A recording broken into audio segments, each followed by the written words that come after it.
Good day, everyone. Friday, May 5.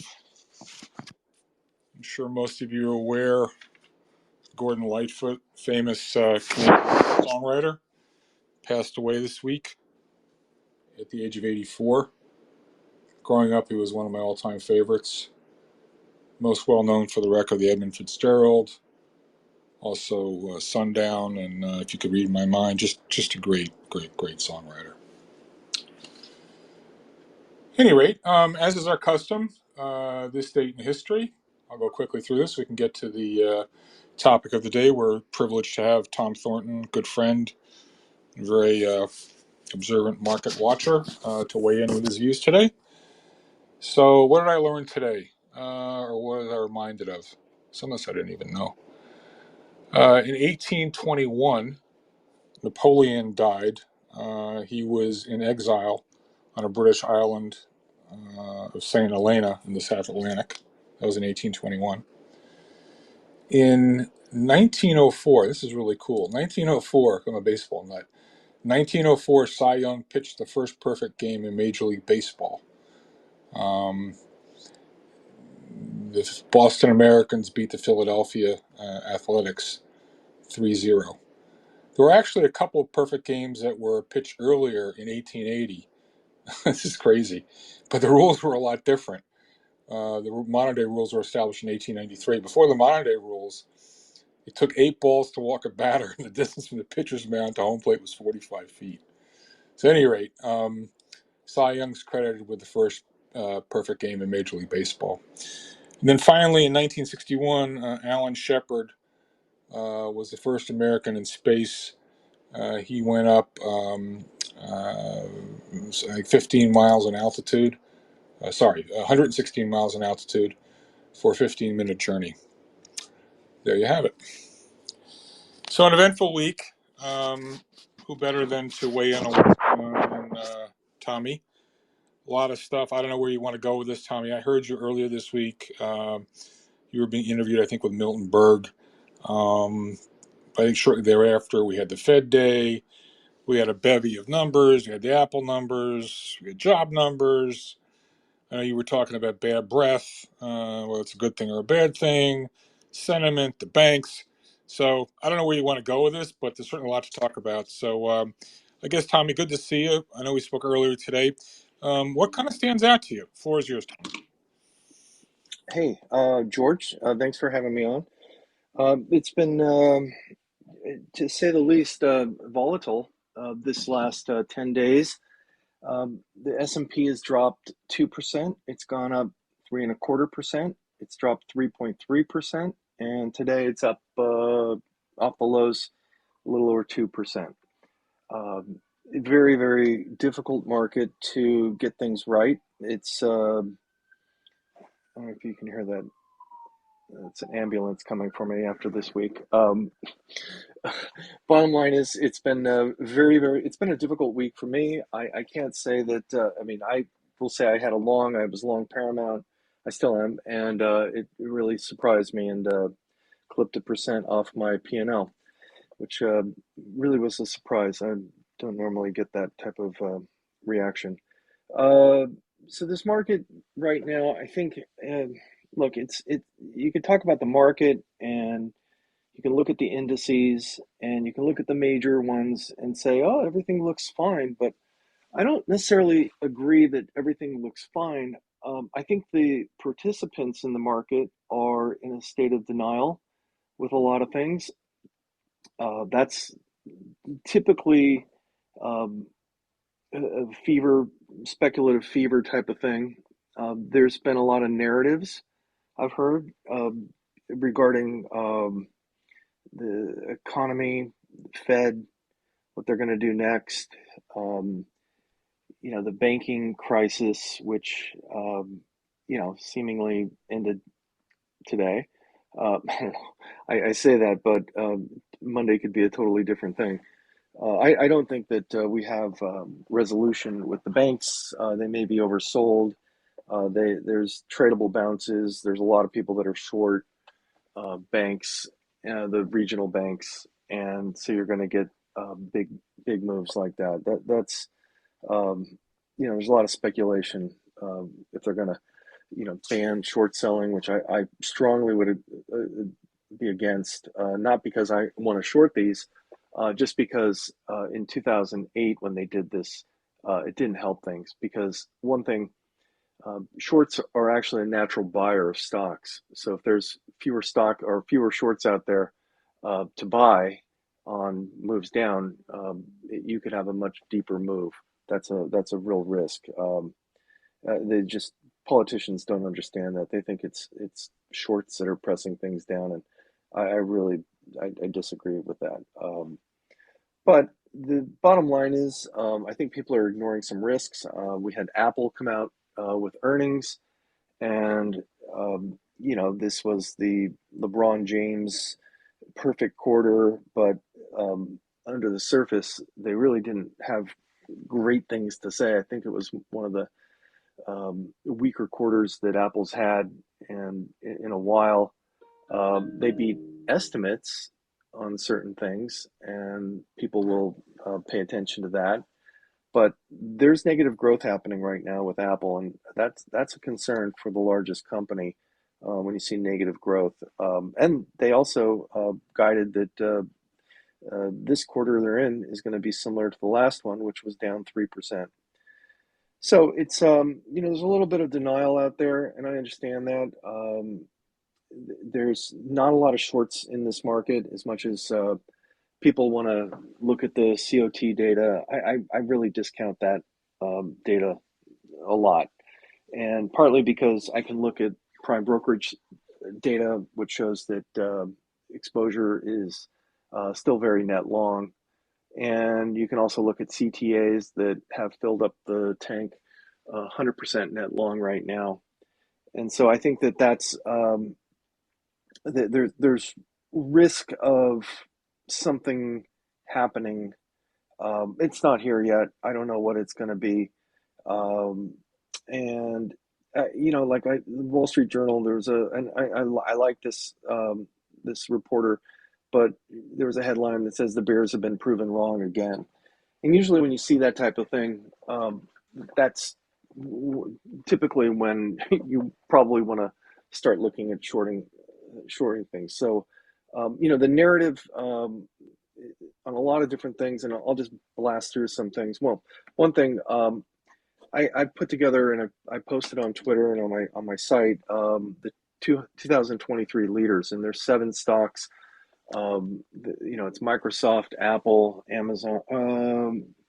Yeah, I think it's Microsoft, Apple, Amazon, Meta, Tesla, Nvidia, Google. Those have in a basket's gone up 50% year to date, and last year it was down a little more than 50% for the year. But that's attributed over 60% of the entire index attribution. So it's it's in many respects. I think the masking of what's going on overall in the entire market is different. I think it ended, and I will say the RSP, the equal weight S&P. We had a look. January was a legit short squeeze, and position was way off. But the RSP peaked February 2nd, and it's down about 8.25% from that February high. So you're not seeing the breadth in the market that I'd want to see. And I certainly don't want to be looking at financials and saying, oh, it's a bull market, and you have the KBE, which is the S&P. It's a very more diverse, more balanced look at the S&P Financials Index, and it's down fairly significantly. It's down 14% below the 50-day moving average, which is pretty severe. The KRE is also down, like 18% below the 50-day. It's really really weak there, and it's like, okay, I get it. Apple, people look at it and say, well, it's safer than putting your money in Apple is safer than putting your money in a bank. Okay, yeah, maybe that's true. There's no growth. I think AI, the hype is getting a little much, and it's getting overblown. Remember AMD came out with earnings, and they were awful. They were year over year declines across the board, except for expenses, which expenses went up. Stock got hit very hard. Yesterday, there was a fake story out that Microsoft was going to bankroll AMD's AI chip business. That was a fake story, but it moved the stock up, I think, 11%. And the stock's actually holding up, which is bizarre. I was short AMD. I covered it on the earnings, and then added it back today. So we have a lot of people out there that are hoping for rate cuts, and I've said we're not going to see any rate cuts in 2023 unless a few things. I think 3,500 would probably get the markets or the Fed's attention, and if CPI, you see a low three handle. I thought three handle I think is probably opportunistic. The CPI next week actually is supposed to be flat month over month. And I wouldn't be shocked to see the core stay real elevated, zero point 0.5. So that's a risk. Another thing, unemployment. I don't look at the non-farm payroll data as much as everybody else does, just because I think I see it as very volatile. It's very hard to. I mean, I think it's overemphasized in the market. I look at the unemployment rate and at 3.4%, and you can take out and some of the funkiness of seasonality or the adjustments and such like that. But it's still too low for the Fed to do anything. I think you have to be at 5% for the Fed to make a move. And then if there's some systemic risk in the financials, and it doesn't really look like we have that right now. It looked pretty precarious 2 days ago, and that's just sort of the nature of how this market's been. You get one headline and things go up, and one headline things go down. And then if the let's say a macro geo macro event, something really bad happens with Russia, Ukraine, China, Taiwan. I mean, I'm not betting on that. That's one thing. I don't think the debt ceiling is going to be. I think it'll get grinded. It'll grind it out. I don't think that Yellen's June 1st deadline is that actionable. I think it's they're trying to get people to the table, but I think that's not a real risk for me right now.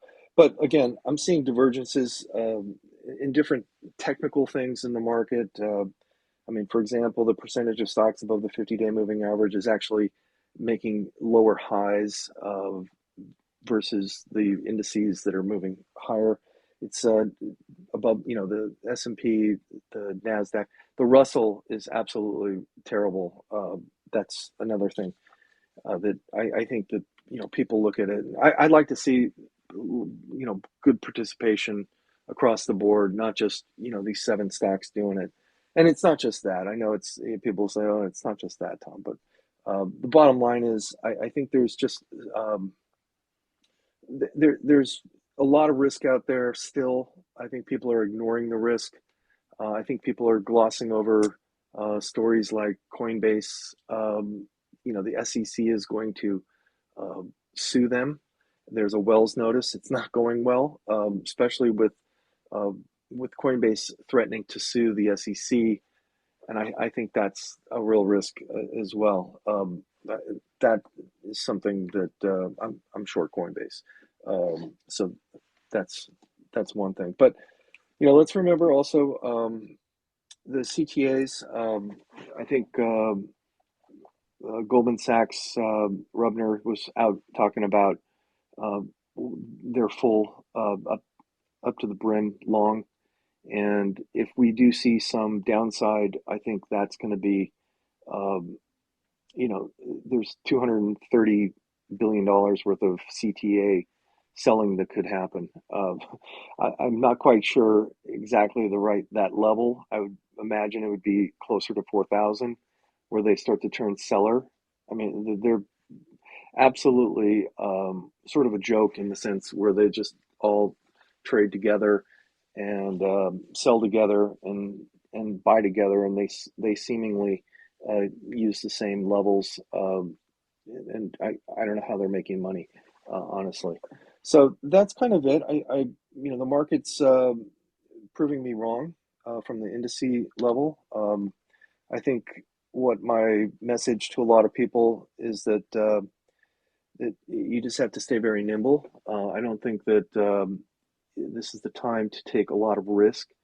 The Fed is not going to cut rates, especially with the market, making new highs. If we move to 4,200 or 4,500, I see that as a real risk that the Fed's going to, continue to tighten. And again, let's there's one thing that I think if you go back and you look at history and you think, okay, what happened? What caused the Fed to cut rates and go back to 2007, and they cut rates after the market was down 12%. They started in August of 2007. They cut rates again. That was an actual surprise cut as well. They were worried about the subprime getting worse. It sounds a little familiar to the bank situation we have today, but the market isn't down that much. It's actually staying near the high. So I don't see the Fed, doing any emergency. They did another rate cut in September, and from that low in August, the market went up 15%.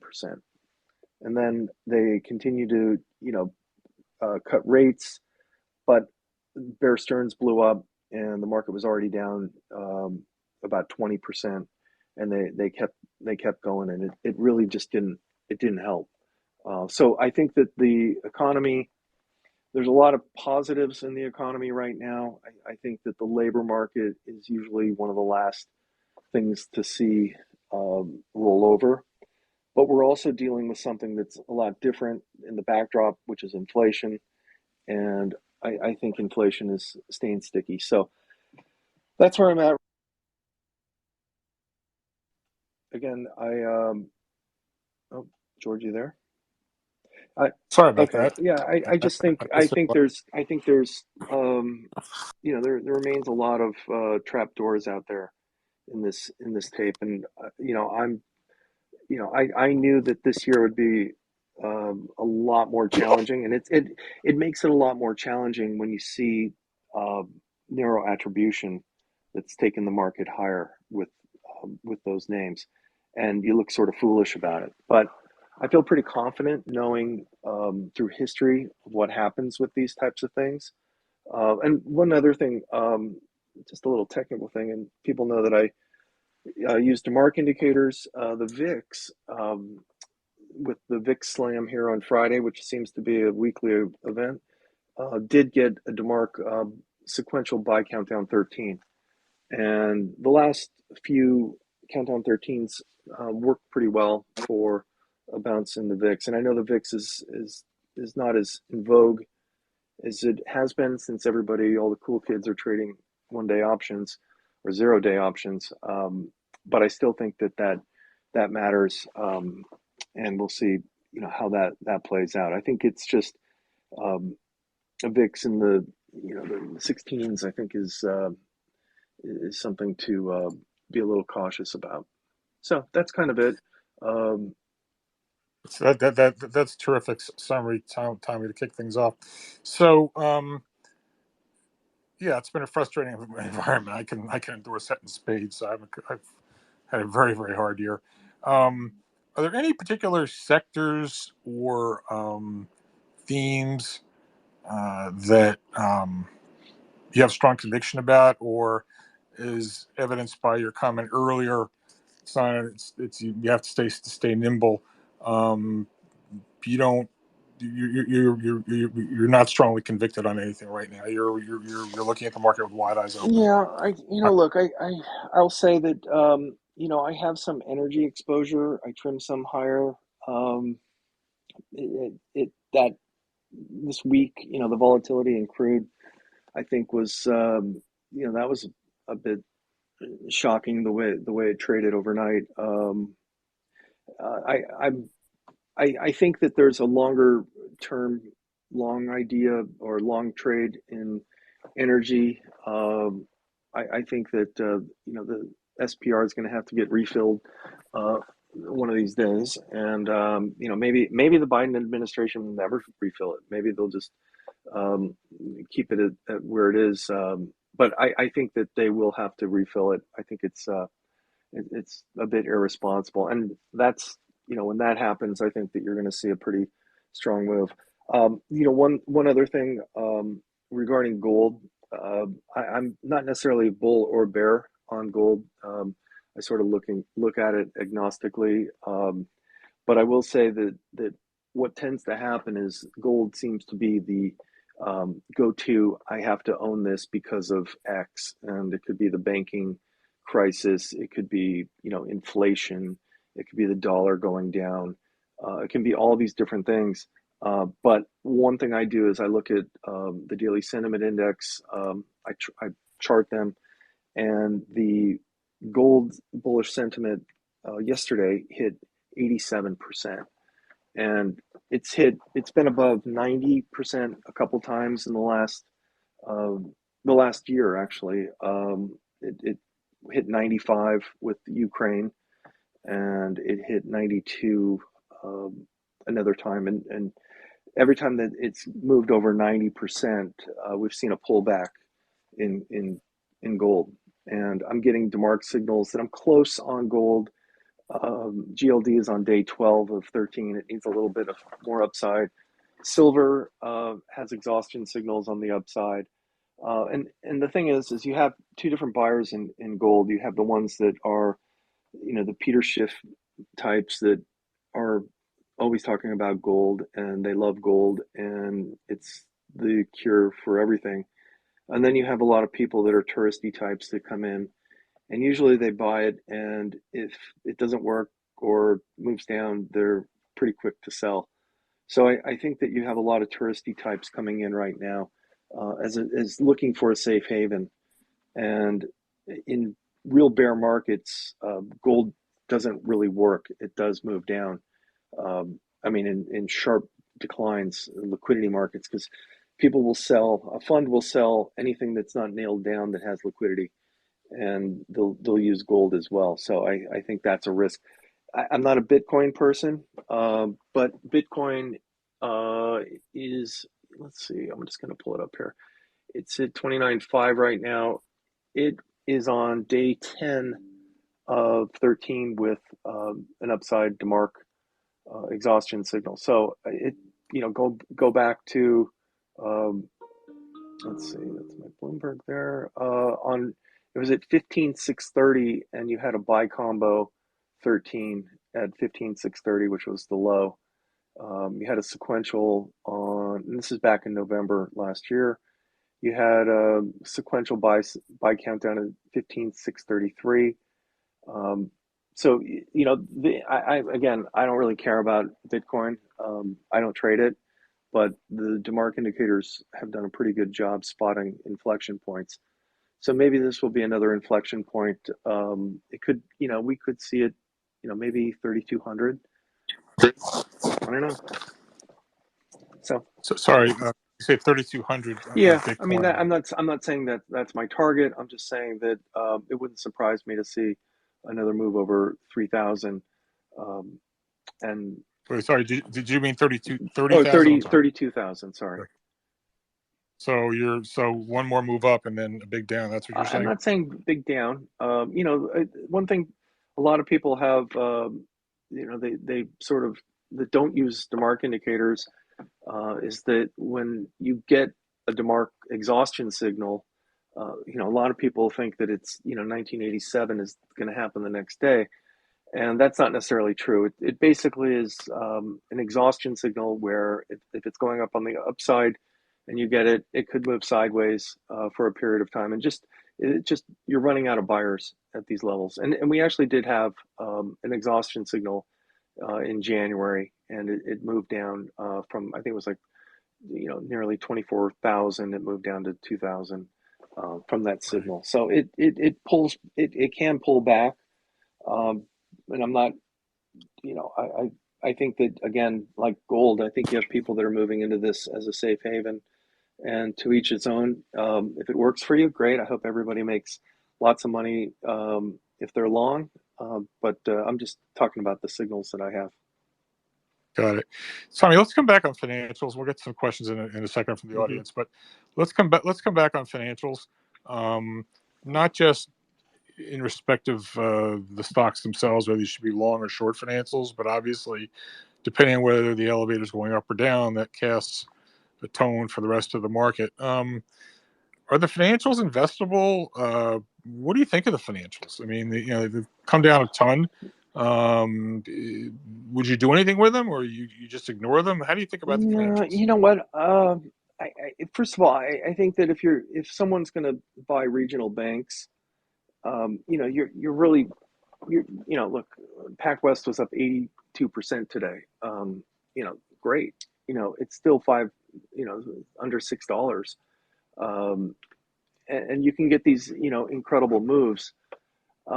I think if you're investing, I think you want to look at some of the larger money center banks. I think you have a bunch. Um, I think their businesses are going to slow. I think banks are not necessarily a great place where you want to be if we do go into a recession, which I do believe we will. That's just through history. But I think there's a move higher if some of the banking stress subsides. And look at Goldman. I think their book values, closer to 300, maybe a little over 300. It's 327. It seems to work if you can buy it at book and get a bounce. So you may get a bounce if banking stress subsides, but I do think that they're going to be challenged. Um, Investment banking is terrible. I think lending is still it's going to tighten. I think that's a longer term concern. But for bounces, I was looking at Bank of America today. I was looking at Goldman, Citi, a few of these that Morgan Stanley was another one I was looking at today, um, and those are what I'm watching. As far as KRE, there is a Demark combo buy countdown from yesterday that triggered. You haven't had the sequential yet, so you could get that in a day or two if we have a little bit another downtick. So that's something that I'm watching. I feel like the people in the market are just over eager to buy anything that's turning green, and that that could be the trap door that happens, and maybe it's just when things just fully exhaust. And again, I go back to the 2023 leaders, this custom basket that I made. They've had a great run. I've got DeMarc exhaustion signals on these. Those Hello? are at risk of pulling back. Are you there? Yeah, we're here. Can you hear me, Tommy? I can hear you. I can hear you. So Good. that's Okay. kind Yeah. of where All I'm right. at. I'm trying to navigate. I don't have. I honestly, you just asked about conviction. I don't have huge, high conviction. I have more conviction, and I feel more comfortable being short than long with the current setup. As much as it may terrify people to think of shorting the market today, I think it's a lot easier shorting it today than um, the considering the move that we've had and where we are on the S&P and the Nasdaq. I think it's a lot easier um, going forward from here from these levels. So that's where I'm at. And and truth be told, I've had a poor call on indices, and I admit that I've traded around positions in equities and ETFs that have made me money and kept me positive. And if the indices drop 5%, I'm quickly well into doing much better than the S&P. So let's just put it that way. Thanks, Tommy. All right, we've got a great a great lineup here, people waiting to speak. I'm just going to go in no particular order. Bobby J, then Cantro, then Danny, and then not Tiger Global. Bobby J, good to see you. What's up, my friend? Hey, George, I just have a quick question. We're heading over to your side of the river tonight. Um, for Tom, yesterday, uh, Key Corp preferreds, I think they might have touched 10%. And I think the senior 5-year paper might have, I think it traded down briefly to a $73 price and an 11% yield. When I think of preferreds trading at 10, 11, or 12% bank preferreds, I think of Security Pacific, which I'm sure you remember. That was kind of the last call in preferred land when that got up to 11 or 12%. But there's nothing like widening of bank spreads to get the Fed's attention. Um, I'm looking at the S&P Preferred Stock Index. I think it's down something like 12% over the last year. We've been talking about high yield spreads. They've been firm. They're not blowing out. We've been talking for a year about duration risk over credit risk, but I think bank paper widening is something that is very concerning. Not yet, but this is too early in terms of the slowdown cycle to see these kind of spreads on bank paper. I wonder if Tom has any thoughts on that. We have two risks there. I mean, if I'm looking at the same preferred, it closed at 1686. Is that the preferred? I mean, Yeah, yesterday I think it traded yeah, down to 14. yeah, Um, that's it. yep, yeah. I mean, look, you can. I'd probably, I mean, here, I'd probably want to be a buyer of the preferreds over the common stock. Um, at this point, I think that makes a little bit more sense if you're going to speculate. But if you look at the chart of Key Corp or the preferreds, it looks, you know, Acapulco cliff dive type of move here. So it is, there's risk, but there's the risk reward if they can pull themselves together. I think that we'll see where that goes. I'm not I will tell you, my first bank was at Security Pacific Bank. I had my money when I was a kid in California. But look, I think that a lot of these, you're dealing anytime you're dealing with any of these regionals, you're dealing with super high risk. And um, you go back to 2008, and I wasn't a financials trader, but my financials trader sat next to me. I those preferreds, we were long. We bought preferreds, and they certainly paid off okay. Um, but it's essentially a bond. That's what you're getting here.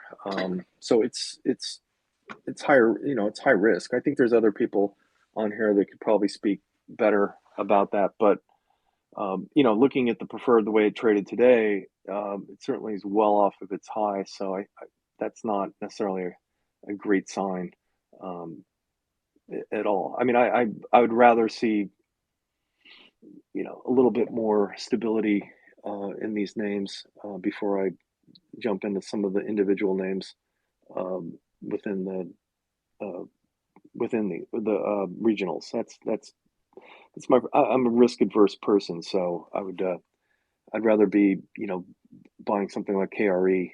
Gives you some more diversification, um, and I'm getting a little better signal. So, but look, I'm looking at what you're looking at. The yields are sky high. Um, could they suspend uh, uh, their dividend? Yeah, maybe. Maybe they could. So I don't know. Thanks. Hey, Bobby, let me ask you: as you watch credit spreads a lot, you're the credit guy.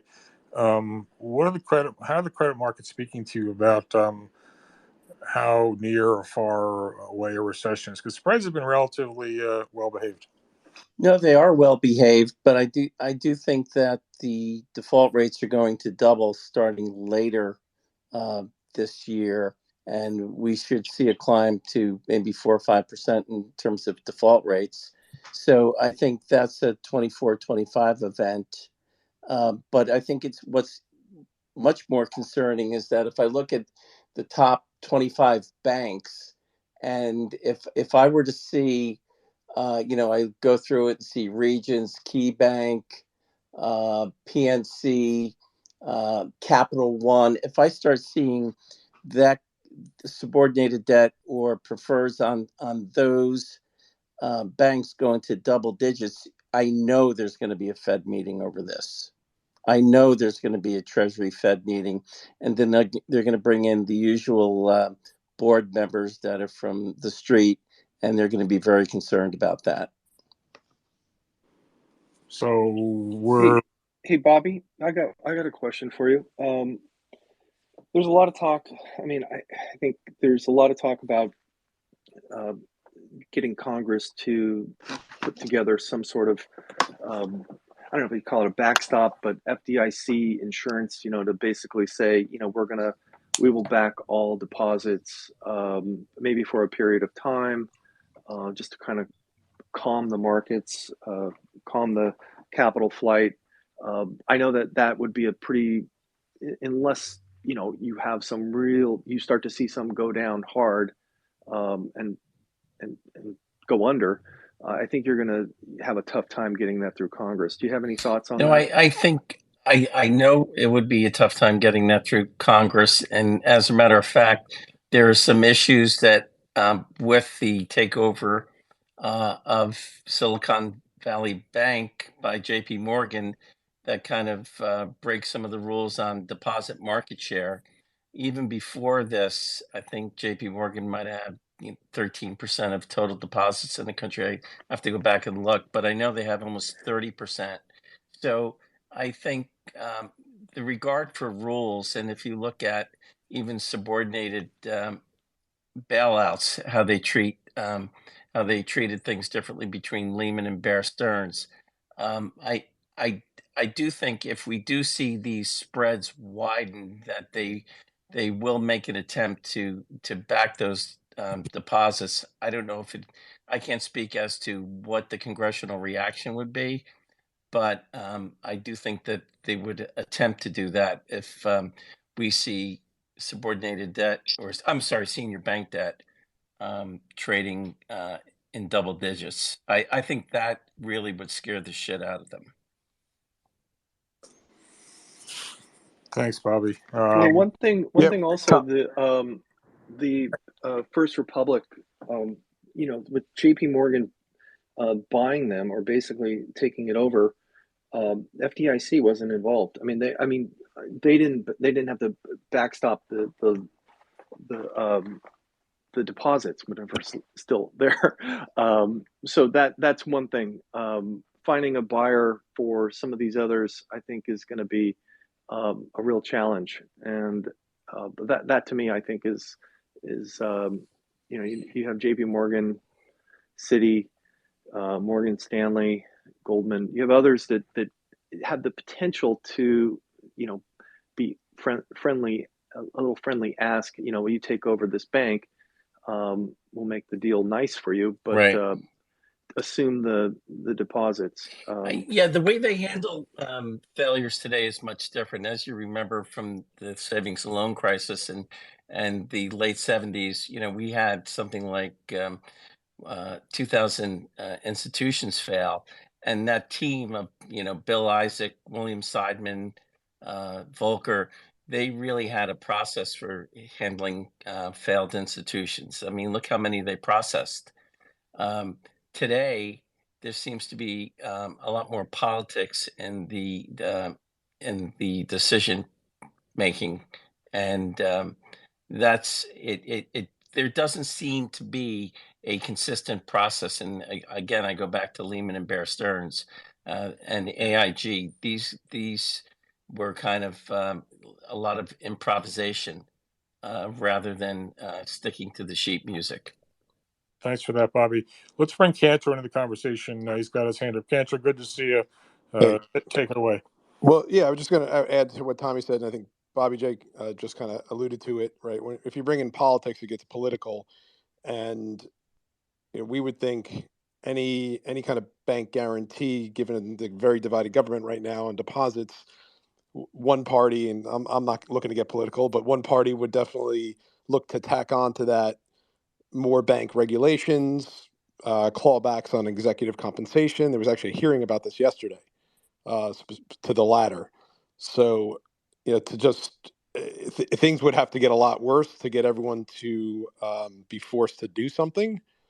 But I think we have to realize, to Bob's point, is that the political issues are massive. Even mergers, right? The administration is not very merger friendly. We just saw a merger get untangled. So that also, again, there's all these disincentives for banks to help out other banks and just let them go to receivership and take it on the cheap. So there's no easy solution given that backdrop. Kantor, as long as you're up, do you want to weigh in on anything else that's top of mind for you? And if not, we can go on to Danny. But anything else you'd like to talk about right now, Kantor? I think the underlying market's just a sloppy mess. When I don't even like using the word the market, right? Because everyone's obviously referring to the S&P or the NASDAQ, which have done great because you've seen this broad-based rotation into good quality stocks with good fundamentals, et cetera, and that's taken place in every sector and every benchmark. But if we look at the last 6 months, we've literally gone nowhere. On the S&P equal weighted is basically flat, mid caps are flat, small caps are down. And risk has just gotten, the absolute performance of risk strategies, or certainly the sharp ratios of risk strategies have just gotten pummeled. And it's not just in the last 6-8 weeks because of the banking issues. So, yeah, I think we're in this slow motion train wreck into recession. I know a lot of people are very short-term focused. Someone tweeted or responded to a tweet I said, "No, the bear case took a big hit today," and it's just, I think that's a great example of that. The payrolls data today told us nothing. It's the trends in these data that tell us where we're going, not the day-to-day noise. And again, with the way I look through the markets, which is in a longer time horizon than most, I think it's we're just getting closer and closer and closer to a recession, but ultimately claims will govern the credit spreads. Why aren't credit spreads up? We've been hearing that for a year because you haven't lost jobs yet. But if you look at historically, when claims start to move, and they're slowly moving, and they always start off slow and they move more rapidly, that's when spreads bottom. So if we look at the S&P today and say, look, the S&P is at 41 and change. Well, we've been there a few times now in the last month or last 4 months. We're at the highest credit spreads in any of those points. Small caps and the breadth of the S&P 500 is worse today than the last 3 times we were at these levels. So, again, to talk about the market, I get it, is one thing, and maybe a lot of people do trade the indices, and that's fine. And if you own them, that's great. But for most institutional investors, and I think a lot of other investors, they're looking to buy stocks and are not enjoying the benefits of a handful of growth stocks that have lifted the broader indices. So the story continues. I don't think we're melting down tomorrow. It's going to be a function of jobs. Let that be your governor. And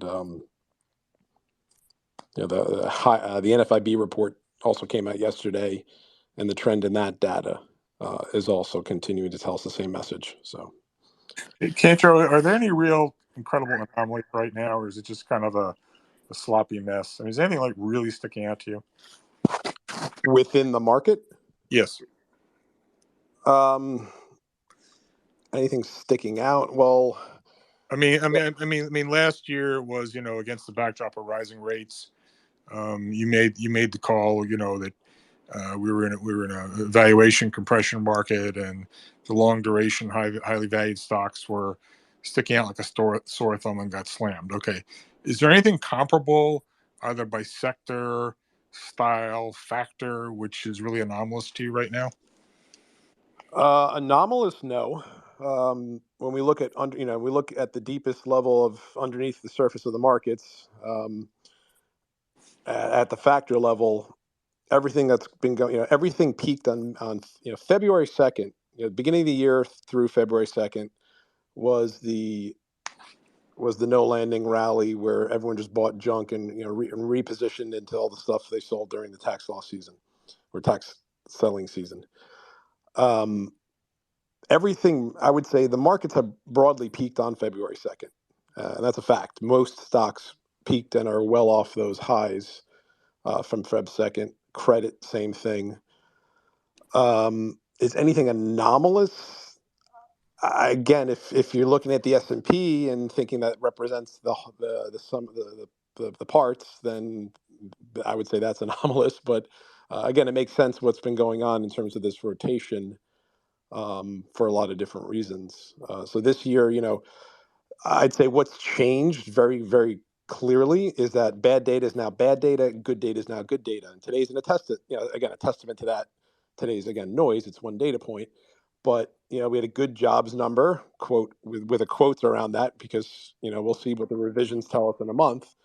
But since March, I don't know, 3rd, 4th, 5th, 6th, we've had positive correlations between stock prices and bond yields, and that remains true through today. And that's why better economic data will be seen with higher yields and perhaps higher stock prices, like today. But it also means the opposite is true as well. And everything I look at points to the trend in the deterioration of the data continuing to the downside. So that means bad data is now going to get punished, where last year that wasn't the case because we had negative correlations. Lower bond yields meant higher stocks. That's not the case anymore. That's great. Thanks, Ken. Hey, Michael, I've got a question. It seems, bad data is sort of what the markets have sort of wanted. They've wanted weaker data, which will point towards this ever hopeful the Fed will pivot and start to cut rates. What data? I mean, I agree with you 100% on how you are seeing the data. But what data points are you watching closest? Because we have the manufacturing ISM has been sloppy and not great. Some others haven't been so great. But which one? Like, maybe give me up to three that you're watching that will get the Fed to take notice and get a little bit more concerned. What triggers are you watching? There's three things that make the Fed cut: crisis, credit, and claims. And none of those three things are clearly problematic enough, given the Fed's view of the current inflation backdrop. So, usually it's claims that are driving, that cause the Fed to cut rates. And when claims rise, again, sustainably, we're talking about, when they start moving higher rapidly, which hasn't happened yet. That's when you get credit spreads to move in lockstep with that story. And I think I think we're on our way there. It's just, it's slowly first and then quickly after.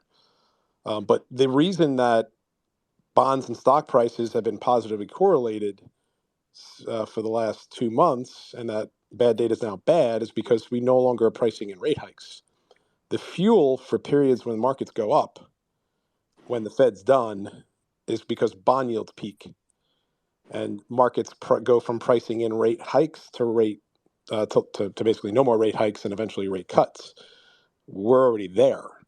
So I've actually seen a bunch of strategists that have had notes on, hey, look, when the Fed's done, the markets rally. Well, in the eyes of the markets, that started in October and has lasted through basically, the last couple of weeks, maybe the last couple of months. I'd say February 2nd was the end of that broadly, and the rotation we've seen since then, massively into mega cap, everything, not just tech. All 11 sectors have seen larger companies beat smaller companies, all size and style indices, from large growth to small value, same thing. So the issue here is that we've already priced in a pivot and rate cuts. So that means that bad data is bad data for equities. Thanks, Michael. That's great. Please hang around if your schedule allows. We've got some other terrific folks who joined the conversation. Let's go to Danny and then Not Tiger Global. Danny, good to see you. What's up? George, good to see you. Thanks for pulling me up here. And Thomas, nice to see you. Cantro, everybody. Um, I'm kind of new to all this, so first I want to start by saying I appreciate your space, George, and getting to glean from all you guys. So my question is two parts, but not long. And either Thomas or George, anyone could take this. What is your interpretation of Fed Chairman Powell's comments this week, his comments and replies? And then my follow up would be, what would you guys say to the 35 and younger or whatever age crowd who didn't live through recessionary periods, and who seem to be uber bullish on the market even now, considering what to me appears to be under the hood isn't really great. And that's all I got. And thanks, guys. I'll mention something. Well, first of all, I learned.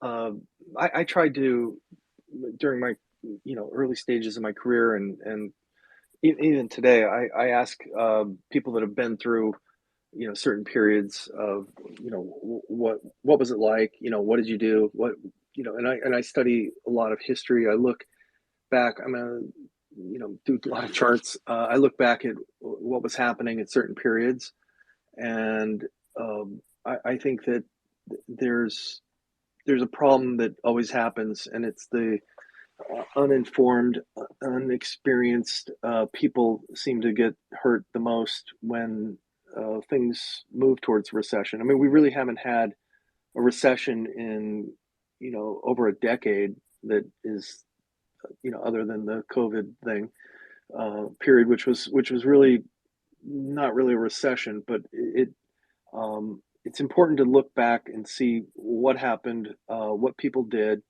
what the policy moves were, how stocks reacted, how bonds reacted, what was happening in credit, what was going on as far as defaults and companies going under. This has been we've had a decade of low interest rates, ultra low interest rates, emergency rates for most of the decade, and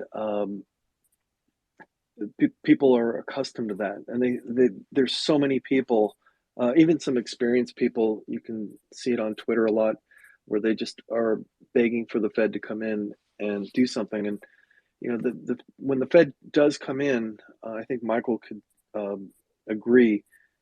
It's usually it's not necessarily the end of the crisis. It's usually when things are starting to get real ugly. That's basically it. Cantro?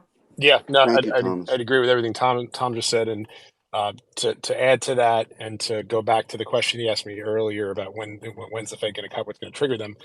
If the Fed's cutting because of employment, which is I think the definition of a recession at the end of the day, what are banks doing? They are aggressively tightening lending standards. So, what people don't realize is that usually every time when the Fed's cutting, certainly on the onset of a recession or in a recession, financial conditions are tightening and the markets are going down.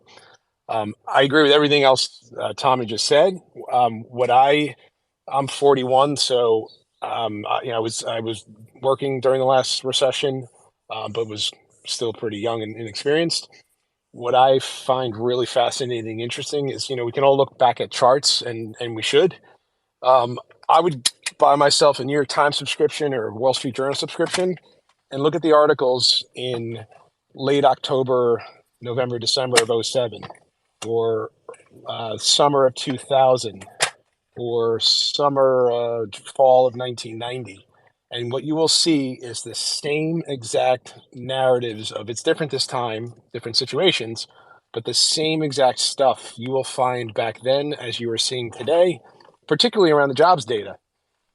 There's a great chart Mike Green published, I retweeted, that you see the worst revisions at inflection points in the economy, both in a recovery and a downturn. And so we had some pretty good jobs numbers in late '07, even in early '08. And then they all got revised much lower. Same thing in a recovery. So I think the psychology aspect, again, as an investor, it's a social science. It's not a science. Otherwise, it'd be a lot easier if it was a science. Is to do as much digging on psychology and human behavior, because that is the only constant across every single cycle. Thank you, Cantro, and I'll rest after this. It's sort of funny you mention that because just today, even, an article came out by actually a journalist that I've worked with when the Signature Bank thing was going on, and sort of mocking, saying the stock market bears keep being proven wrong. And I have friends posting underneath this tweet, 500% gains and stuff like that. So I really love that you just said that, Cantro, because and I'm going to do exactly what you recommended too. Thank you. Thanks for And that. if you guys don't mind, just a quick comment, if you didn't mind, on quick interpretation of, because it seems people heard different things, like almost what they wanted to hear from Powell. If you don't mind, thank you. You could drop me down, George. Thanks, Danny. All right, let's go to Not Tiger Global and then Michael Kramer. Not Tiger Global. Josh, how you doing? How you doing, guys? How are you, George, Tom, Cantor, everybody? Good to see you guys. Good to talk. Yeah, it's been a fun year to say the least, right? Yeah, I mean, I think that if all of these banks' customers were not backstopped, I don't know if we would be at near 4,200 right now. I think, and like Cantro said, 100%, we've front ran a rate cut, which typically means that buying the first rate cut is a fool's errand. And I see it on like Twitter and from people I talk to who've only really experienced the equity markets for 3-4 years, and they're like, well, if they cut, we're gonna go higher. Well, that's not really how it works, right? Because if you're entering a severe contraction, right, the first rate cut is a sign that things are about to get significantly worse. Um, and like what Cantor said about bank lending, I think he put out a good chart on this that I retweeted. Every cycle when banks start to tighten credit, it never ends well. It might not be a straight line down, but when shit hits the fan, it hits the fan. And it starts in autos, and it has already started in autos.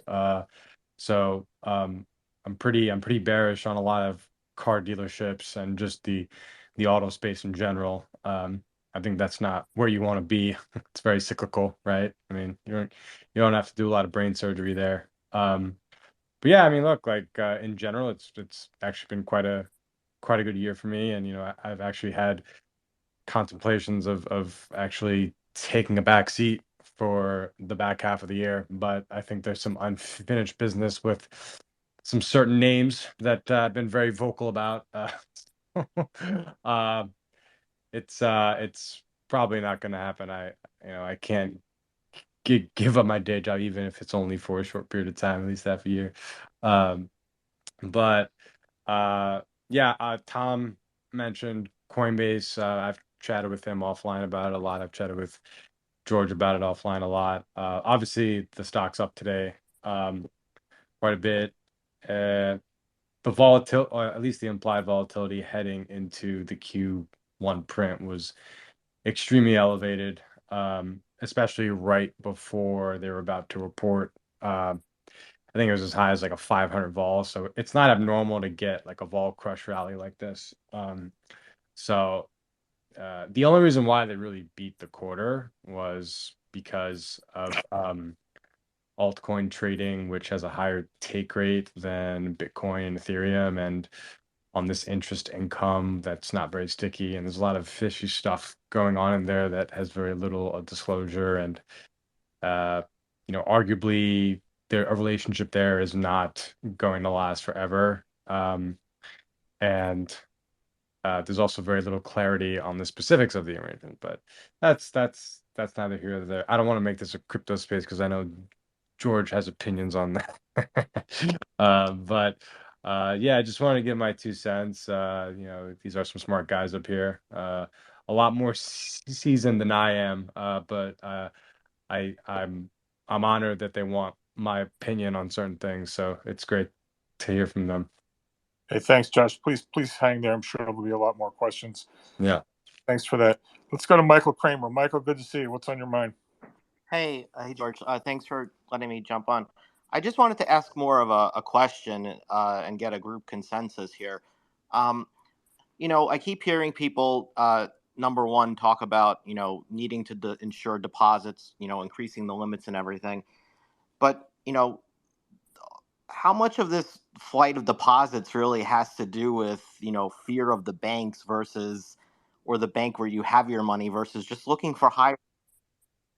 And, if whether or not they actually increase the insurance doesn't mean that the flight will stop because, again, banks aren't really paying anything on checking and savings accounts or money market accounts, but so they're going to just swap into the higher rate product, right? So what is insuring or increasing the insurance really going to do to improve the situation? And maybe I'm just not thinking about it the right way. Well, I would say, it would certainly go, incremental step in the right direction would provide some confidence broadly. Is it going to solve the issue of people moving money into money market funds and treasuries while the rates are more attractive? Nothing's going to stop that. So then why even go through the process of raising those those limits? I mean, I think that most people are fully aware of what they are when they put their money in a bank. And, the problem here is that you have an inverted yield curve, a steeply inverted yield curve. And I just don't see how that changes until, the banks increase their deposit rates. And not only that, but I mean, deposits have grown tremendously over the last few years. And how much of that is, how much of the money moving around is just people trying to be opportunistic. And in terms of the broader market, I think when you just look at how the market moves on a daily basis, there's just way too much liquidity in the overall system, with over $2 trillion a day still going into the repo facility. So, I mean, when you look at this, you just say to yourself, my God, the Fed still has so much more work to do. That's just my general opinion on the topic. Michael, I think you're spot on with the banks. I mean, Well, it becomes it's now a game of profitability and picking winners and losers, because as long as yields are higher elsewhere, and banks are going to be faced with the decision to give up some net interest margin to maintain deposits, some market share versus profitability. But it doesn't. Cantro, you're breaking up on us. Michael, Cantro? Michael, can you hear him? No, I can't. And the one other thing I wanted to ask as well. Hey, You Cantro, still have the broader issue of where the economy's heading. Cantro, can you wind back 30 seconds? You kind of dropped out on us. I don't know. I think he's in the Matrix. Oh, sorry. Well, just one more point. We're waiting for this, survey of lenders and the tightening of credit. So what's interesting is that if you look at the survey of lenders, and then you look at the big move up in the commercial industrial loans and the willingness and everything, it's interesting because the Chicago Fed has this weekly index that comes out for financial conditions, and they have like a little subcomponent, if you really dig through all the line items, that measures a similar sort of metric or the same metric almost on a weekly basis.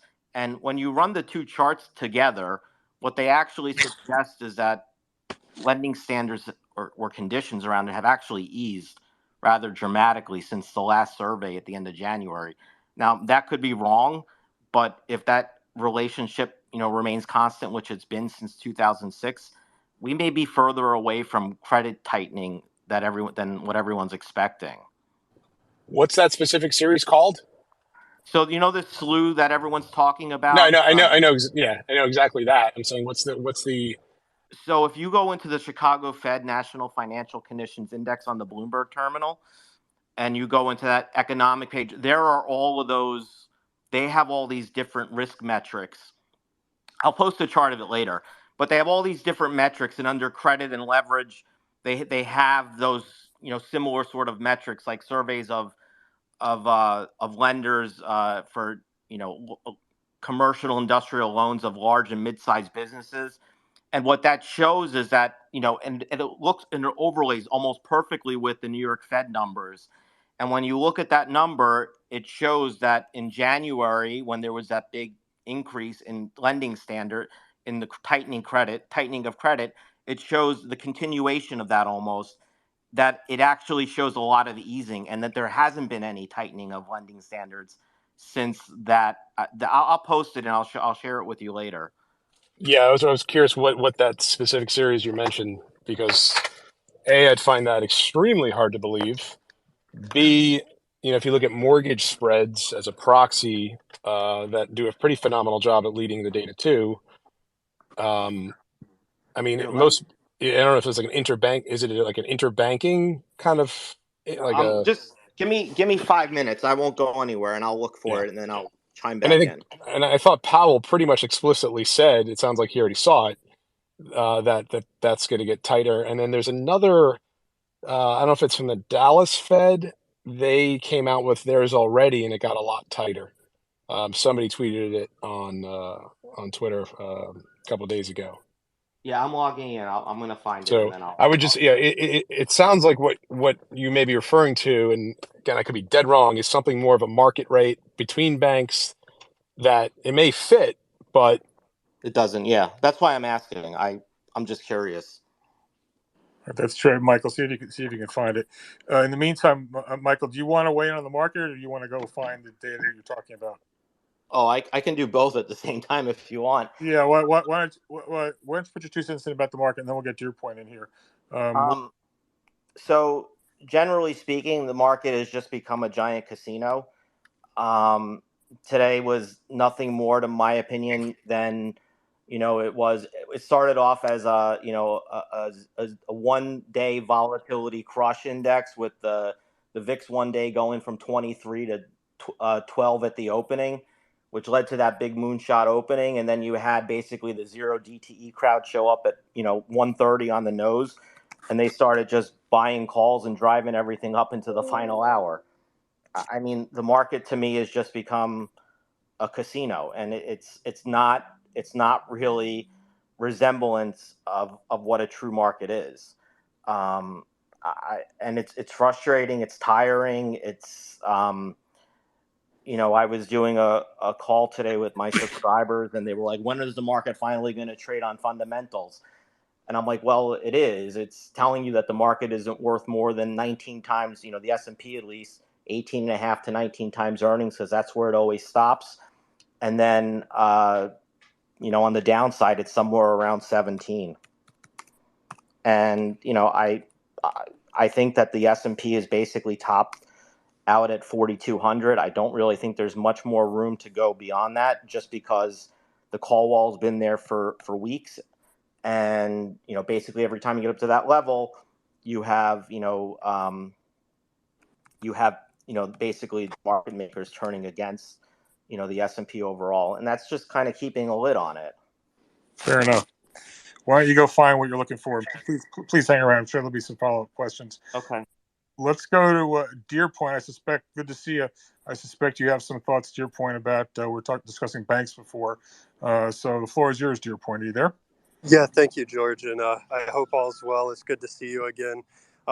Yeah, things have been very interesting. I actually had a podcast today with Tony Nash, where we were kind of discussing the banking sector. But, there's some things that I think are interesting. One, I'll take maybe a non-consensus view. Long term, I think that, where some of these banks are, they're extremely healthy. So I think that it's time to, some of these banks I still think are very attractive.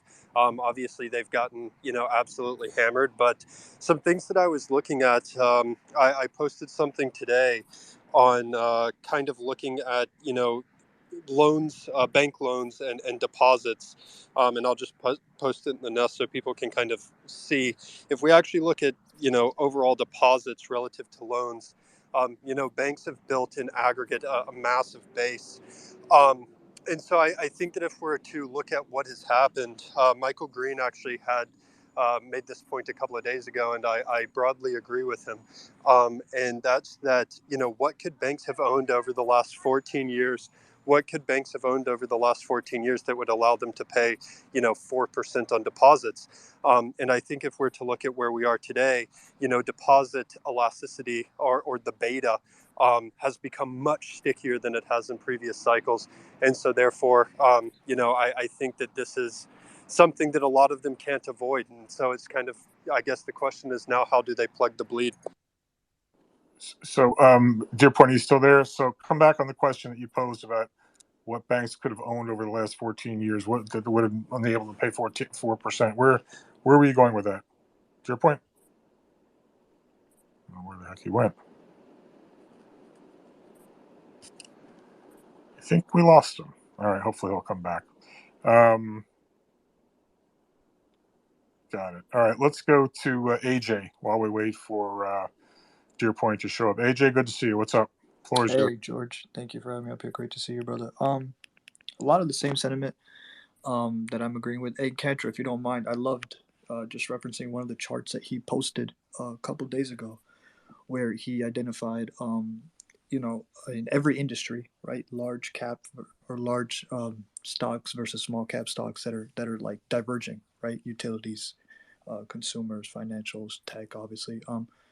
Obviously, I think that sentiment's going to continue, as Michael's also saying, where the companies that have more access to capital, more liquidity, more ability to withstand these headwinds, they're going to be able to navigate this market better, right? And you might not see the returns on the other stuff. Something else that I noticed, a stat came out for the first 5 days of May. They're already seeing a large compression on the car indexes in terms of people basically making deals, right? So again, it's only 5 days into May, so it's very early to tell versus the previous months. But we all notice that that's an up and down cyclical thing. But you're already seeing the tightening occurring there with vehicles, and people usually like cars and houses and food are usually the first three things that people still tend to want to spend money on or navigate whatever funds they have left to support that, right? So I'm paying attention to that, George. I want to see how that index keeps moving, the Anheim. I'm also paying attention to the TGAs. I'm also paying attention to mortgage-backed securities, which I really think they have to start selling off more. They really have it, and that's obviously creating this lag. And people keep asking why are home builders hitting new all-time highs when everything else is showing divergence. And Cantro has also said this many times. There's a lag, right? I don't think you'll see that through the system for at least 6 to 12 months from now. And there's still lending going. I don't know how they'll do now. I just think you might see that effect into Q4, is my opinion. So those are the few things I'm watching, George. I'll just keep it short and let everybody else talk. Thank you for Thanks having me. very much. Thanks very much, AJ. Okay, let's go to. Oh, sorry. Can I just jump in, George? I shared that chart with you. Okay, is it? Did you put it in the nest? I don't know how to do that. I could do that if you want. I sent it to you. I tagged you guys on it. All right. Is it on your timeline? It's on my time. Yeah, AJ, if you could throw it up in the nest, that'd be great. Yeah. Okay. Okay. Let's. Sorry. Go ahead. Hey, yeah. So let me just make sure my Wi-Fi is on. I put it up there. You go ahead. You can talk to it, brother. So,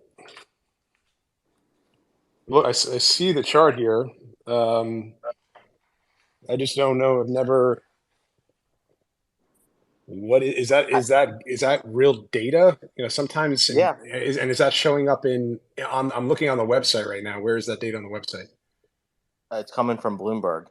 The Chicago Fed National. I mean, it looks like they're referencing, like, when you pull up sometimes like the LEI data, like the yeah, conference board's leading index, they have in Bloomberg like leading index for average work week, which is a yeah, separate ticker for average work week data, or you can actually pull up the raw data. And sometimes you get some funky stats when you're trying to pull in a future date where there's no data yet for, and the fact that it goes to zero, kind of that's what happens in Bloomberg. This weird quirk they have. yeah. And that's why I was looking at it, That and is, I mean, but you can see though that the data series goes on beyond no, where the I get that. I just, is that quarterly data? It looks like it's no, monthly. this I is mean, weekly.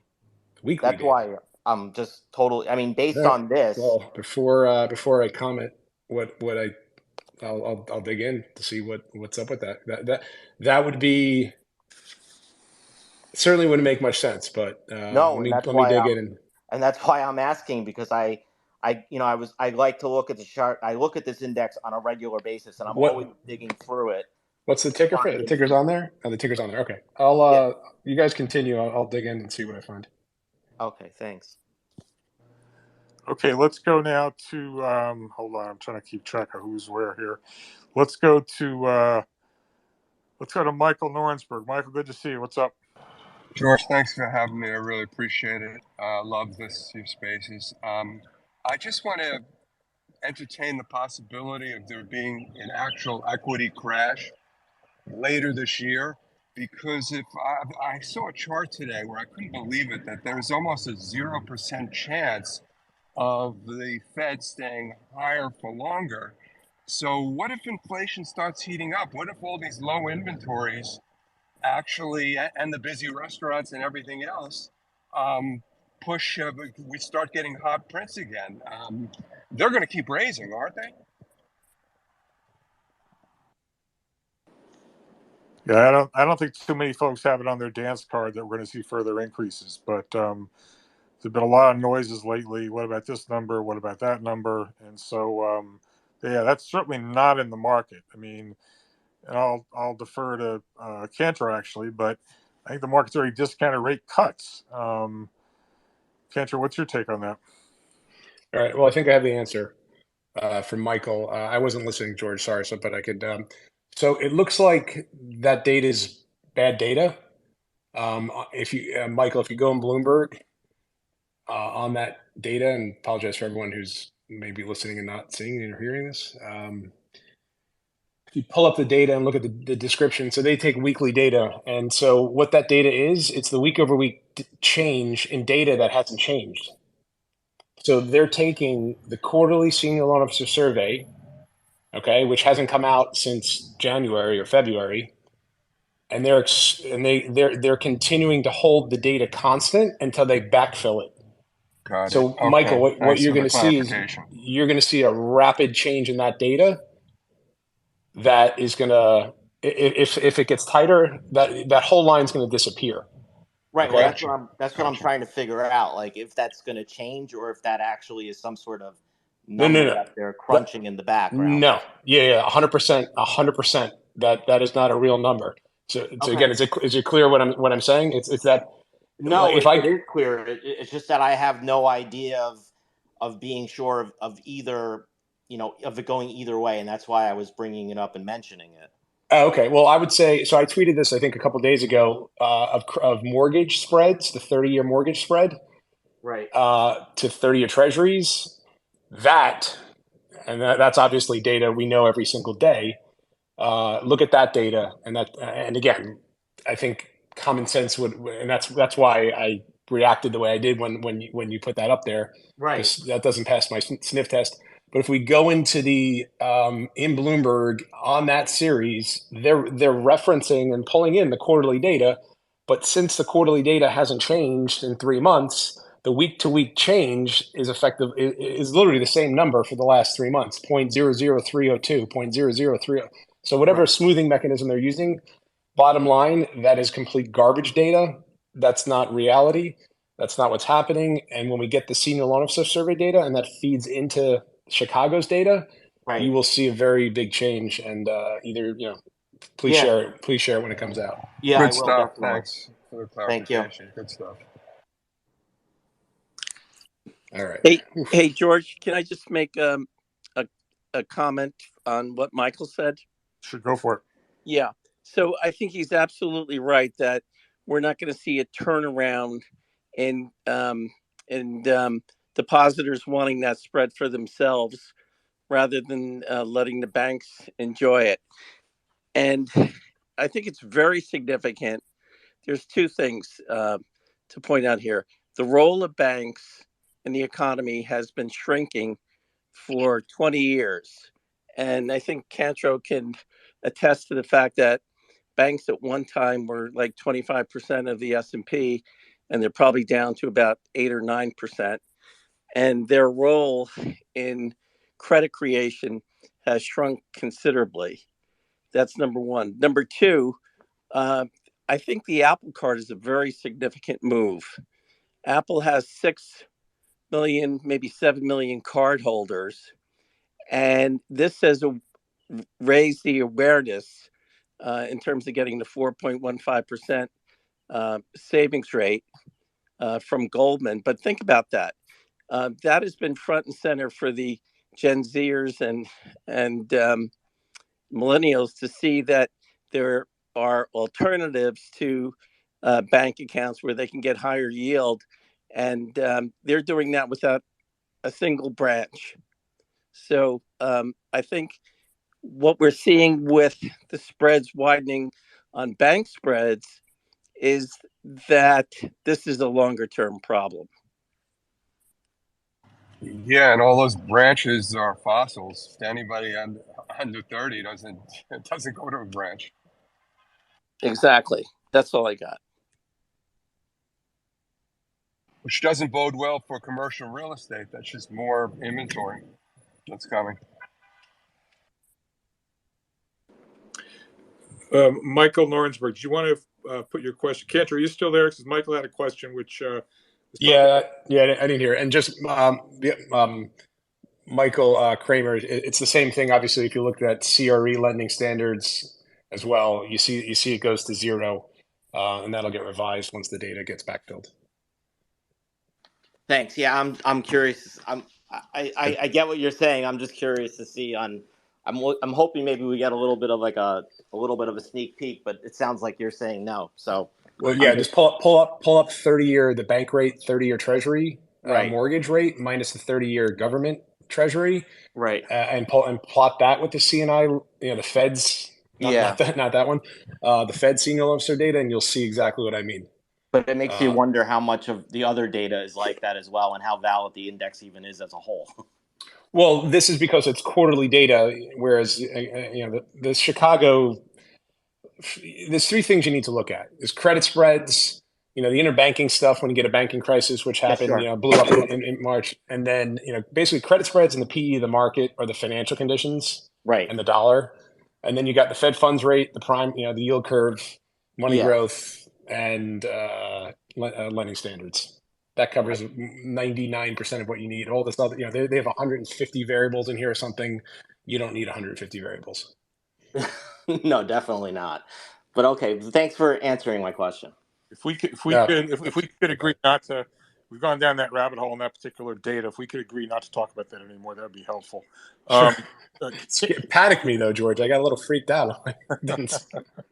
Michael Norensberg, do you want to put your question directly to Cantro? Because Cantro, Michael had a question about the possibility of because inflation numbers, rates actually going back up, and what that might do to the market. Michael Norensberg, I don't know if I phrased the question properly, but do you want to put it directly to Cantro? I don't know if he's still there. No, that's very legit. I mean, that's exactly, but paraphrased more eloquently than I could have put it. So yeah, so Cantro, the possibility that we get not such benign inflation numbers, and rates actually have to start going back up again, the likelihood of that and what that would do to the market, given that the market's already probably discounted rate cuts. What's your take on that? Well, then we go from, the market's clearly right now, if you look at the comment I said earlier, bond yields and stock prices are positively correlated. That means that people are focused on growth. So better growth, better stocks, and higher yields, and all's fine. But obviously that has a point where we're going to hit negative convexity, right? If the economy booms for the next 6 months, and let's assume inflation doesn't go down because of that, we're gonna be back in the problem we had last year to some extent. And so it's a moving target. It's hard to quantify.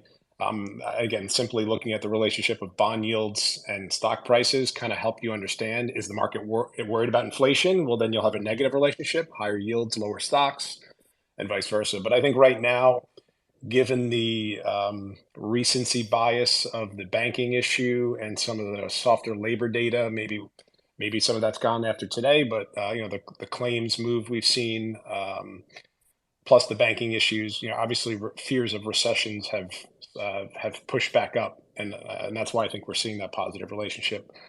But if the data should continue to get better, and especially if we see another rise in gasoline and oil prices, the prices paid data in the PMIs, people get excited about the PMIs going up. Well, the prices paid went up with it as well. And so if you look at what's the data point? Capacity utilization is cyclically at the highs, which kind of tells you that there's not a lot of operating leverage in the economy. And obviously with the unemployment rate where it is, it's going to be hard to grow in a disinflationary way. So it could become a problem again, but I think right now people are still focused on banks and the earnings and the economy and labor. So I think it's not the top issue right now, but it could become one. Hey, Kantrowitz, one question I wanted to ask you. Reflecting back from a few months ago, we were all on this page about we're going to see a very sharp decline in earnings. And if I'm not mistaken, maybe it's the wrong data, but I've seen somewhere on Twitter or elsewhere people pointing out, I think, that S&P earnings estimates the last few weeks actually gone up a few dollars. Is that correct? And then one, and then two, how has your view or the House view at Piper changed? Because I know you rely on Nancy Lazar a lot. Your view or the House's view on earnings, how has that changed over, say, the last 2 or 3 months? Sure. So earnings estimates have gone down. So I think what people are referring to, so there's two ways we can look at earnings. We can look at calendar year earnings. I mean, I guess there's a number of ways you can look at earnings. I don't look at quarter to quarter. It's just too noisy. And again, I'm looking beyond that time frame. So I'm always looking at either calendar earnings. So what are earnings estimates for 2023? Obviously, those become less relevant as we go deeper into the year, and 24 becomes more relevant. And that then brings up another way to look at earnings, which is on a forward rolling 12-month basis. So for large caps, not true for small caps. Small cap earnings have just gone straight down, and it's not just financials; it's pretty much all sectors. Similarly for mid caps, but the S&P 500 earnings estimates I see right now, as of yesterday, are $221 for this year, which is we're sitting at the lows for estimates for the year. We started the year off. People thought we'd earn $230. Now people think we're going to earn $221 for next year's earnings.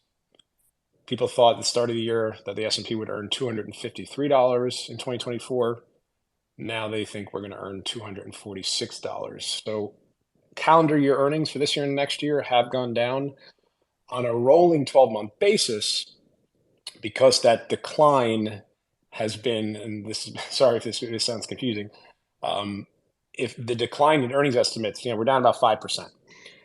We're already now 5 months into the year, so there's a 10% estimated jump in earnings from this year to next year. Right, we go from 221 if nothing changes to 246.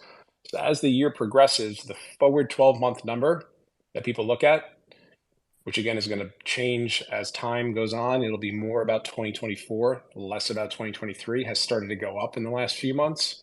And that's because, yeah, listen, you've had some big cap companies that have had decent earnings. So earnings have kind of, the slowdown in estimates have kind of come to a crawl, and a couple months have come by. And so the forward earnings number, which is, again, now almost 50-50 this year and next year, the first 6 months of next year, and the last 6 months of this year, has gone up. Does that mean earnings are up? No.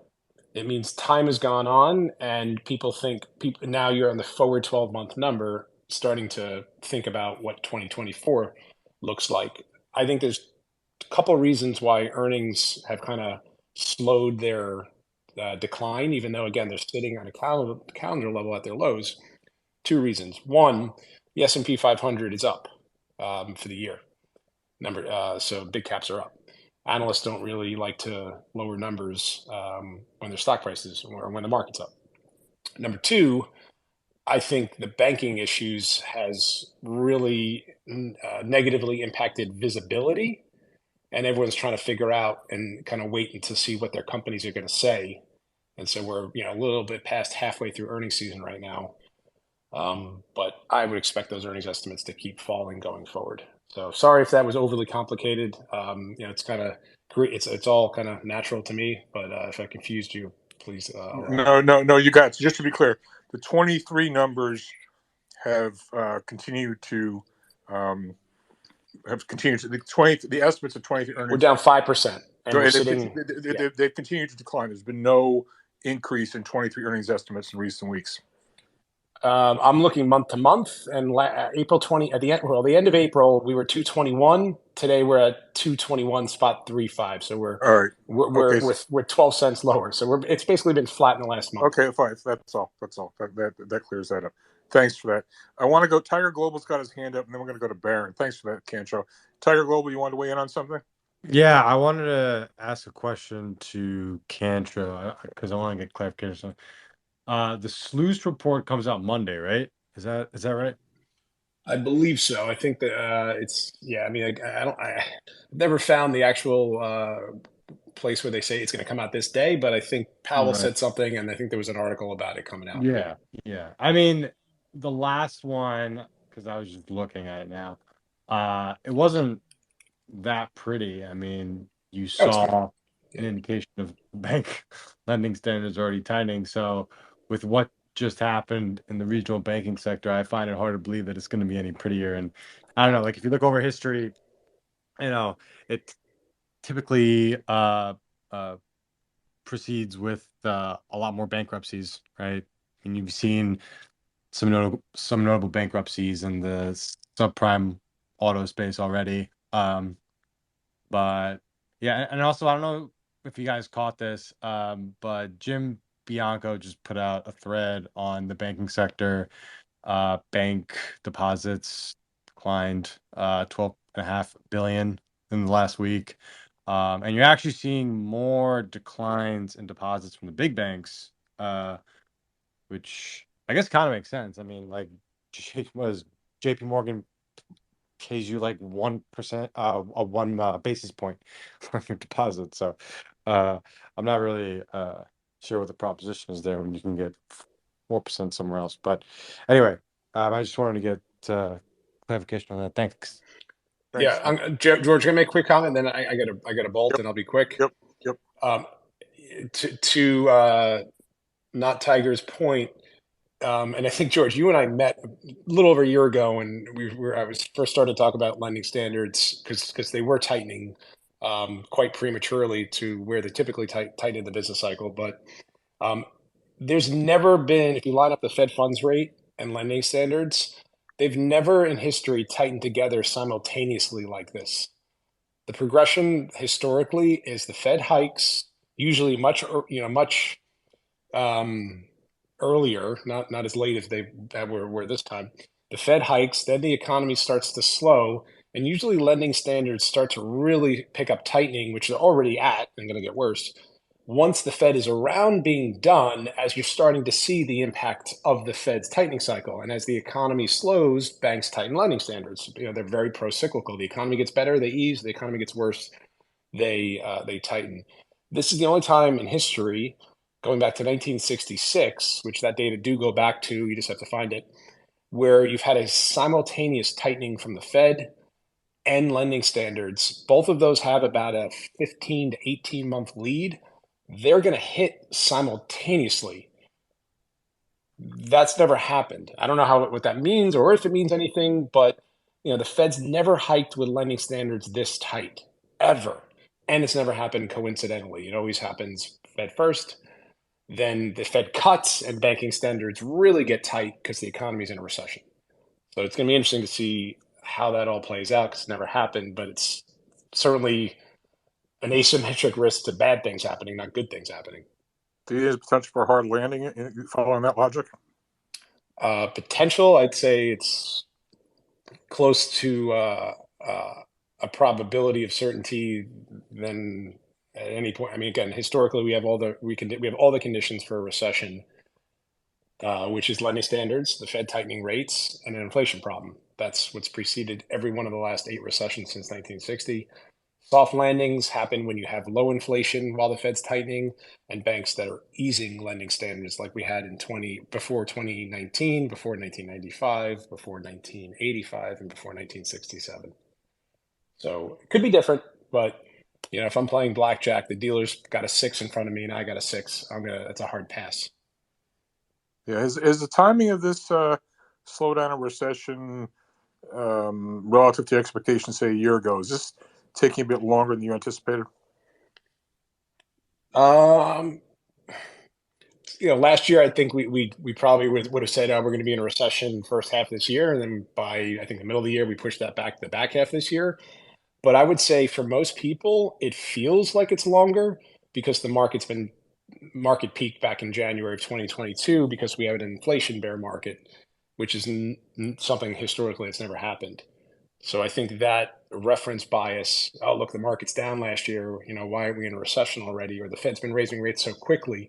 From a timing lag, putting aside the pace of tightening, and the pace of tightening doesn't necessarily mean it should happen sooner.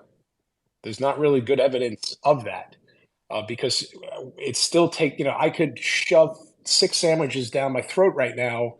And yeah, that's going to suck in about a half an hour, but I'm not going to feel full in 30 seconds necessarily. So you still have to go through, it still has to hit housing and then hit manufacturing and then hit profits and then hit employment. And if there's anything that's going to slow it down, it's the fact that we have inflation, companies have pricing power, and they're going to hold on to employees a little longer. And the reaction function as margins come down, that could also be longer. So, maybe it does take longer from here because as someone mentioned earlier, it's been 16 years since the last time we had this setup or the last time we saw a true recession, which is the longest time in history between since you've had the Fed raise rates, lending standards tighten, and an inflation problem like we had in 07. Thanks, Cantro. Yeah. Hang around as long as you can. I know you got to get moving, but thanks as always for your contribution. Really helping a lot of folks. Let's go to Baron. Baron, good to see you. What's up, my friend? Hi, George.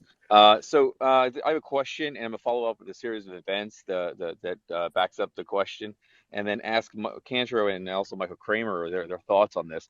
The question is, where in the credit crunch or the credit cycle basically do credit card lenders, basically banks, JP Morgan, all of them, Amex, etc., where they start to basically tighten credit utilization, like basically they start to basically start asking people questions such as, hey, are you still making this salary, which is a lot of you guys have probably seen recently. They've been sending out letters in the apps, they've been asking questions, and then more recently I learned that they started to actually ask people about their credit and ask them if they're using their credit. So they've actively been going into people's credit cards that are not used on a regular basis. So sometimes people have sock drawer cards and they are actually closing them. They're actively going into business and personal cards and closing them. I talked to JP Morgan, Chase this week. I talked to City National Bank because they actually called me for the same reason and to ask me questions. And then I talked to Amex and asked them the same question. They said, yeah, we're looking to get rid of basically people who are not using credit cards. and they openly said so. They didn't have a problem at all, which is unusual. So where in a credit crunch do these types of events happen? Early, mid? Well, they're in the senior loan officer survey data that we've been talking about. There's a subcomponent for credit cards specifically, and that is literally surveying those loan officers that are calling you, or their bosses or whatever. So it's already happening, and it exacerbates to the downside to the extent unemployment goes up. Yeah, and then on the credit card side, so I talked to George about this a while back, but basically a lot of these credit card companies pad their numbers through transactions, through manufactured spending, through offering bonuses, credit cards, awards, etc., where they can kick the can down the road of paying those, for basically those awards basically don't get paid out for quite a long time, if at all, and they get cheaper. But this is going to actually crunch their numbers as well, because as they reduce the number of, those offers they put out, which is what they're doing right now, and reduce the number of cards that people have, they're actually going to shrink their earnings in return. All right. Thanks for that, Ben. We'll go a few more questions, and then we're going to call it a night. I want to go to Joseph and then to Jaguar. Joseph, welcome. What's on your mind? Hey, George. Good to see you. So I was listening earlier to Michael Kramer, and he was talking a little about the chaos that he perceives the market in. And I don't know about anyone else, but today things kind of played out the way I thought they would as I was watching the pre-market. We've had the last couple of days a bit of chaos on fear and kind of sell-offs across multiple sectors like energy, like finance, like some of the tech. And when I was looking at the things this morning, I kind of saw things that made sense to me. You could see early on, at least rephrase that, I could see early on this morning, we were getting bounces in basically regionals. I could see this morning that we had strength in recreation. I was seeing the early kind of glimmers of bouncing going on in tech. And so I'm not sure about Michael, but doesn't that, when you were looking at today, didn't things kind of play out in a way that kind of did make sense? Yeah, Joseph, let me just preempt Michael. That's just one day. It's one data point. I don't think you can conclude much from one particular day. Michael, if you heard him speak earlier, Cantro, he looks at a much longer time frame. So I don't think it's really relevant. I mean, yeah, if you saw this go on for weeks, maybe, but one day, no, I don't think it's. I don't think it's really relevant. Thanks for the question, Jaguar. You got a question? Hi, guys. Thanks for having me. Just quickly, one comment and one question. I have an uncle who lives in West Virginia, and he owns a lot of land over there that he has leased out to companies that drill in that region, and he gets royalties out of this land. So he has all this cash flow coming each month. A couple of days ago, he called me and he said, "Hey, what do you think about I got all this money sitting in the bank account? It's earning nothing, 0.1%. What do you think about if I just simply move this money into a money market fund?" And I said, "Are you doing this because you're afraid of what's going to happen to your bank, or you're doing it for higher yield?" Like, "I'm just doing it for higher yield. I'm not worried about my bank, but I can get paid so much more on this because I don't have any use of this." This is just one example of how I see what's happening through the system. And at some point, I'm wondering, we've already seen deposit outflows of, I think, over $1 trillion. If you look at the trends, where does that settle? Because the delta between the deposit rate and the money market rate is over 400 basis points. And I think soon we're going to start to see big 5% advertisements everywhere for money market funds, on Twitter, social media, banners, and so on. I don't know. Yeah, Jaguar. I'm sorry to interrupt. I don't know how long you've been on the call, but we discussed this. I think over an hour ago. Bobby J, are you still there? Because Bobby J was talking about this very issue. I think you're spot on. And so I it just becomes don't a know question. how you solve that. How do you? Well, one or two things has to happen. The rates have to converge. Either the money market rate comes down. Well, that's up to the Fed, or the banks have to increase their rates. So if you were listening to the commentary earlier, I think that many folks were saying it kind of makes some of these banks obsolete. So I So suggest you go back. yeah, and that Sorry to overrule you or speak over you. We've discussed this very issue about an hour ago. Is there any that's okay. particular I have a question? quick question for Yeah, Kendra, if I could. yeah. If he's Um, still here, go ahead. yeah, Kendra. The last core PCE ex housing was 4.6%. Cleveland Nowcast is forecasting for the month of April 4.66%. The month of May, which will probably move a little bit because we're still in May, is forecasting 4.67%.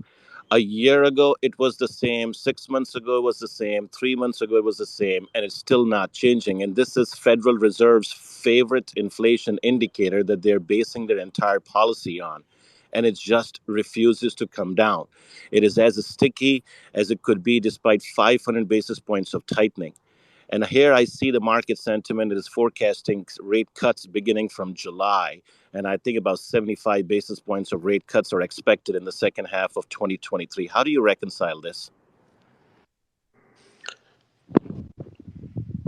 Well, again, the markets. I'm going to keep it short because everyone looks at the same data of what on Bloomberg it's WIRP data, WIRP, of what the market's pricing in. There's very different metrics when you look at options and how they're actually pricing in the market, and it's not as quite as actually not quite, but it's not at all as bullish on treasuries or as dovish. That's the right word. So again, markets are extrapolating today and try to and figure out where the future's going. If the data come in hot, that data will shift. So yeah, I think it's kind of silly to make decisions based today on where the market that data says the Fed's going to be in 6 months. The Fed doesn't know where they're going to be in 6 months, and the data will determine that, and markets will react. So I wouldn't get too caught up in that data. For if anything, we've seen just the market become more and more myopic. Oh, just one point about the Cleveland Fed. Sorry. Just realize that it's kind of like a lagging indicator, right? And so I got caught on this pretty badly because in October, they were forecasting a number, and they also didn't include, obviously the expected adjustment to health insurance, right? And so that resulted in, a big miss on their number. So you just have to be aware that it's just a regression model that really doesn't it doesn't really capture all the factors. So just be kind of aware of that and don't get too locked into following it too closely, and assuming that it's going to be, gold standard. Just Thanks one for thing, that. and All right. it's also people pricing in a recession, right? I mean, again, it's the average of all the expectations going out there, and so I'll sound like a clown like this saying this point today after today's jobs report, but if the unemployment rate's at 4.5 or 5 in 6 months from now, are we still going to be sitting here talking about where CPI is going? I don't think so, unless it's going up, and then we're in a real problem. But I guess what I'm trying to ask, Andrew, is the way I'm seeing the stickiness in the data is really this question that I'm trying to get to the heart of. Could we yeah, well, have a situation? Could we have a yeah. situation where we have rising unemployment, inflation still sticky, core PCEX housing above 4% for a prolonged period of time? If big companies are still raising prices, and some of them still are, then that's gonna initially, I don't know what the magic number is where unemployment has to rise to crush that. It's a moving target, but until we get there, the answer is yes. Anything's possible. Great. By the way, before we go any further, Tommy Thornton, I don't know if you're still there. I remember you mentioned to me earlier today you had to leave at a certain point. I don't know if you're still there, but if you are, I wanted to thank you for everything. You were absolutely terrific for the first hour that you were holding court. So Oh, thanks. thank you very much, Tommy. I don't know if you can still hang around, but Yeah, I'm otherwise, around. I just drove home, and Cool. Yeah, glass of wine deployed, and this has been a really good call. Some great speakers, and thank you, George, for hosting it. And look, I think one of the things that we can all agree is that George, you've been a great host for these spaces. You bring together great people, and look, it's a journey. And thank you for bringing all these people together, and all of us learn a little bit more um, each time. So I think I speak for everybody. Thank you, Tommy. Always a pleasure to have you. Okay, we have a few more speakers, and then I do want to close this room. And I'm going to ask each of you to try to keep it on the brief side because we could go on all night. We're a bunch of addicts here. So let's let Illini speak. Then Deer Point is back. Then Damia, and then Jaguar. So Illini, good to see you. What's up, my friend? Good to see you, George. Hey, one quick note. You guys have been discussing liquidity. I wanted to basically draw something to your attention on the oil front, basically. If you take a look at basically speculative positioning over the past 5 to 6 months in the oil markets, it's robust to the period that you pick.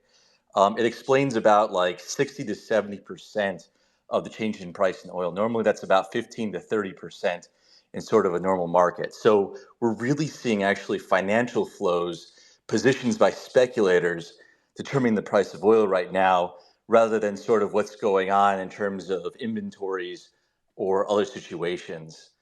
We saw about 100 million, a little over 100 million barrels of liquids sell off from the prior Tuesday to this Tuesday, and that basically explains the $5 move entirely. So I think, in this market, it isn't necessarily the fundamentals that are winning right now. Although, you can have a good argument about it. It really seems that there's some really big financial flows that are kind of driving prices. So is one to infer from that you think oil prices have undershot and should go higher? Where are you going with that? I don't know. I think well, speculators are starting to run out of futures positions. They're net long. They came into 2022 long 500 million barrels. At the beginning of 2023, they got down to 300 million. Right now, I want to say they're sitting at around 75 million barrels of net liquids long positions. And every time they sell it off, they bounce into support at about 65 or $70 a barrel, which is the all-in sustaining cost for the Permian Basin. They have a 55% first year decline rate. So basically the economics catch up with them pretty quickly on capital spending. So whenever it bounces down, the commercial participants, the refiners, the oil producers basically kind of jump in and kind of take the other side of that trade. I think once we get them out of the market, the question is whether they go short or not. At the very least, physicals will kind of, regain control at that point, hopefully. Thanks for that. Appreciate it. Okay, I'm losing track of who's here. I think. God, let's see. Deer Point, Jaguar, damn it. Jaguar, your turn to speak, and then Deer Point. Jaguar, welcome. What's on your mind? Jaguar, are you there? Yeah, I already asked the question. Sorry, so you can go to Deer. Okay. Yeah. Welcome back. Try to keep it on the briefer side because we've been going at this for quite a while now, almost 2 hours. Deer Point, good to see you. What's up? Yeah, thank you, George. Yeah, so I'll just kind of give my thoughts. I do think that what continues to kind of be of interest to me is some of these emerging markets. I think last time you had Michael Kramer on, George, we talked briefly about Poland and some of those areas. And Poland obviously just got a massive retail spending number out. I do think that emerging markets might be some places still to look because I'm at least in the U.S., I don't think that we've really gotten the let's say the slowdown that's to be expected. So sometimes even now picking things here, I would still say some of those things are relatively expensive. So that's my thoughts. Just I'm watching Turkey. Obviously that's a market I know well just because of genetics, but I think after the election, which is in 10 days, that the Turkish bourse is probably set for a bit of a rally. So I'm watching Turkey, and I continue to watch Poland as well as Malaysia. So those are just kind of my three tops of minds going into this year. Did you have anything else you wanted to say on the banks? That was a train of thought we Oh were yeah, engaged in. sorry. Yeah, I didn't want to reverse it back unless. But yeah, so with the banks, I I still like the regionals. I obviously some of them have been absolutely, I would say, unduly, kind of beaten up this week. But if we kind of look at where things are going, I think that eventually the Fed's going to have to do something. I'm not sure if you saw Hugh Henry, where he was like, are they just going to completely lock in people's deposits? But at some point, they got to do something to stop deposit outflow. And, money market funds obviously continue to be attractive to all investors. Actually, institutional um, continues to be the largest inflows actually into these money market funds above retail. But I do think that some of these banks are still well run, and obviously with some of those how beaten up they've gotten over the past week or two, some of them are extremely attractive. But again, you got to be very selective. There's some banks in South Carolina that I like. One that's very well run on a quarter over quarter basis for about the last year. They've been growing deposits at about 10%, and obviously very well capitalized if you kind of look at provisions for loan losses against gross impaired loans. So I do think that some of those banks are still very good. So it's just the whole outflow issue. But again, what could banks have done? What could they have bought to yield 4% on deposits? And I don't think that is broadly necessarily their fault. Thanks for that. Appreciate it. Okay, let's go to Damia. Damia, the floor is yours. Thanks, George. I'm glad Tommy was able to stick around because he had mentioned, oh, no, he's gone. Never mind. But my comment is just about the idea of the psychology of market participants being a constant, because everybody says, oh, that everybody's going to react the same, and everybody's models are based on the traditional reaction of and psychology of market participants. But Tommy had said that everybody is now used to 10 years of emergency low rates, and I think that's affected the psychology of the market. It's a different market now, so that's why the models aren't working anymore. Everybody does see it as a casino. So how many people does it take to treat it as a casino before it actually becomes a casino? And all the models don't work because of that. And there's a recency bias. I mean, we've all become accustomed to, market behavioral patterns over the last decade. That's all people know. Can't blame them. It's a Pavlovian response. So, no, I think you're totally right. Until something runs amok and we go off the rails. Okay, I think. God, we've been going on for 2 hours. This has just been a phenomenal room. I want to thank all of you. Tommy Thornton, he's left. Cantrow, Deerpoint, Bobby J. Just an awesome room. And we'll do it again before too long. So thanks, everyone. Have a great weekend, and take care. Bye-bye.